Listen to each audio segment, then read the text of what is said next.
ಸಂಘಟನೆ ಆಯ್ತಿದ್ದಂಗೆ ಇವ್ರನ್ನ ಯಾರನ್ನ ಯಾವ ರೀತಿ ಹೊಡಿಬೇಕು ಅಂದ್ರೆ ನೇರವಾಗಿ ಹೊಡೆಯೋಕ್ಕಾಗಲ್ಲ ಅವ್ರಿಗೆ. ನಿಮ್ಮಲ್ಲಿರೋವನ್ನೇ ಪಕ್ಕದಲ್ಲಿರೋವನ್ನ ನೀನು ಅಧ್ಯಕ್ಷ ಆಗು, ನೀನ್ ಯಾಕೆ ಅವ್ನು ಬಿಟ್ಬಿಟ್ಟು ಕೂತಿದ್ಯಾ, ಅವ್ನು ಬೆಳೀತಾ ಇದ್ದಾನೆ ನೀನ್ ಬೆಳಿಬೇಕು ಅಂತ ಮಾಡ್ತಾರೆ. ನೋಡಿ, ನಮ್ಮಲ್ಲಿ ಇರ್ತಕ್ಕಂಥದ್ದನ್ನೇ ಹೊಡೆಯಕ್ಕೆ ನೋಡ್ತಾರೆ. ಇದನ್ನ ಬಹಳ ಕಾಪಾಡ್ಕೊಂಡು ಹೋಗ್ತಕ್ಕಂಥ ಜವಾಬ್ದಾರಿ ಒಬ್ಬ ನಾಯಕ. ನಮ್ಮ ನಾಯಕ ನಾವೇನೇನು ಸಂದೇಶ ಕೊಡ್ತಾರೆ ನಮ್ದು ಅಂತಕ್ಕಂಥ ಒಗ್ಗಟ್ಟು ನಾವು ಮಾಡಿದಾಗ ಮಾತ್ರ ನಾವು ಸಕ್ಸೀಡ್ ಆಗ್ಲಿಕ್ಕೂ ಸಾಧ್ಯ, ಗುರಿ ಮುಟ್ಲಿಕ್ಕೂ ಸಾಧ್ಯ ಆಗ್ತದೆ, ಜನರ ಮೆಚ್ಚುಗೆ ಕೂಡ ಪಾತ್ರರಾಗ್ತೀರಿ. ಆ ರೀತಿಯ ಒಂದು ಕರ್ನಾಟಕ ರಕ್ಷಣಾ ವೇದಿಕೆ ಸ್ವಾಭಿಮಾನಿ ಬಳಗ ನಿಮ್ದಾಗಲಿ. ನೀವು ಯಾರನ್ನ ಸಂಘಕ್ಕೆ ಸೇರಿಸುವಾಗಲೇ ಅವರೆಲ್ಲರೂ ಕೂಡ ಈ ಒಂದು ಕನ್ನಡ ಭಾಷೆಯ ಬಗ್ಗೆ ಆಗಲಿ, ಕನ್ನಡ ರಾಜ್ಯದ ಬಗ್ಗೆ ಆಗಲಿ, ಕೆಲವು ಕಾನೂನಿನ ಬಗ್ಗೆ ಆಗಲಿ ಅವ್ರಿಗೆಲ್ಲರೂ ಕೂಡ ಒಂದು ಅರಿವು ಮೂಡಿಸ್ತಕ್ಕಂಥ ಕೆಲಸವನ್ನ ಆವಾಗ 3 ತಿಂಗಳಿಗೊಂದ್ಸಲ ಒಮ್ಮೆ ಸೇರಿ ನಾವೇ ಸೇರೋದು. ನಮಗೆ ಗೊತ್ತಿದ್ದ ಇರ್ತಕ್ಕಂಥ ವಿಚಾರನ ಆ ಚರ್ಚೆಯಲ್ಲಿ ತಿಳ್ಕೊಳ್ತಕ್ಕಂಥದ್ದು.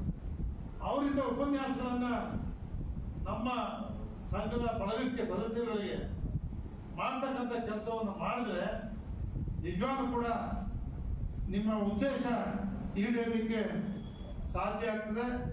ನಿಮ್ಗೆ ಅದೇ ರೀತಿ ಹೆಚ್ಚು ಗೌರವನೂ ಕೂಡ ಸಿಗುತ್ತೆ, ಎಲ್ಲ ಕಡೆ ಮನ್ನಣೆ ಸಿಗುತ್ತೆ.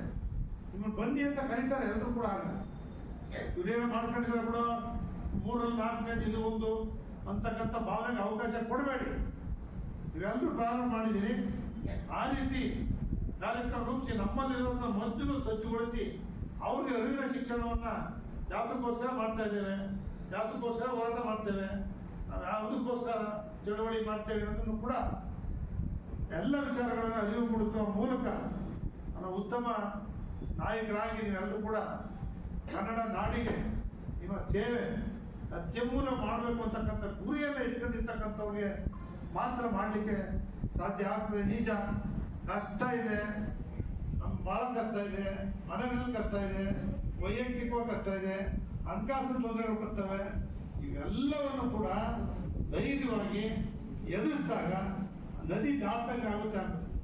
ಆಮೇಲೆ ಎಲ್ಲವೂ ಕೂಡ ನಿಮಗೆ ನಾಯಕತ್ವನೂ ಬರುತ್ತೆ, ನಿಮ್ಗೆ ಗೌರವನೂ ಸಿಗುತ್ತೆ, ನಿಮ್ಮ ರಕ್ಷಣಾ ವೇದಿಕೆಗೆ ಬೆಂಬಲನೂ ಕೂಡ ಸಿಗುತ್ತೆ. ಆ ರೀತಿ ಇದಾಗಲಿ ಅಂತೇಳಿ ನಮಗೆಲ್ಲರೂ ಕೂಡ ಶುಭ ಹಾರೈಸಿ ಇವತ್ತು ಗಣಪತಿ ಹಬ್ಬ, ಗೌರಿ ಗಣಪತಿ ಹಬ್ಬ ಆಗಿದೆ.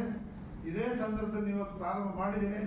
ನಿಮ್ಗೆಲ್ಲರಿಗೂ ಕೂಡ ಅಂಥ ಒಂದು ಶಕ್ತಿ ಬರಲಿ, ಅಂಥ ಒಂದು ಗಣಪತಿ ಆಶೀರ್ವಾದದಿಂದ ಜ್ಞಾನ ಬರಲಿ, ಶಿಕ್ಷಣ ಸಿಗಲಿ ಅಂತೇಳಿ ಒಳ್ಳೆಯ ನಾಯಕರಾಗಿ ನೀವೆಲ್ಲರೂ ಕೂಡ ಈ ಸಮಾಜದಲ್ಲಿ ಗೌರವಯುತವಾದಂಥ ನಾಯಕರುಗಳು ಈ ಹೋರಾಟದ ಮೂಲಕ ಸಿಗಲಿ, ನಮ್ಮ ಕನ್ನಡ ನಾಡಿನ ಮನ್ನಣೆ ನಮಗೆಲ್ಲ ಸಿಗಲಿ ಅಂತೇಳಿ ತಮಗೆಲ್ಲರಿಗೂ ಕೂಡ ತಾಯಿ ಚಾಮುಂಡೇಶ್ವರಿ ಕನ್ನಡಾಂಬೆ ಆಶೀರ್ವಾದ ಇರಲಿ ಅಂತೇಳಿ ಶುಭ ಹಾರೈಸಿ ನನ್ನ ಮಾತು ಮುಗಿಸ್ತೇನೆ. ನಮಸ್ಕಾರ.